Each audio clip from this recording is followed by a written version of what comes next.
জগতে তাকেই তো যেতে হবে, অন্য কেউ গেলে হবে না।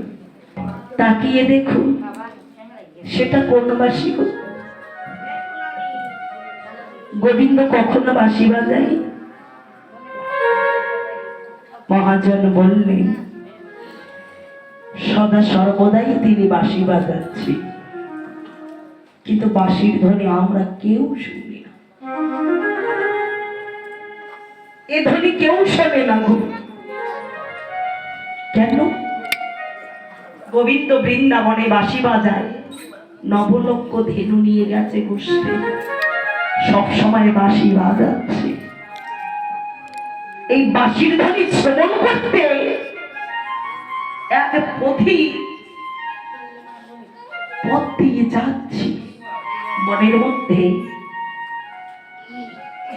কিন্তু যেতে গিয়ে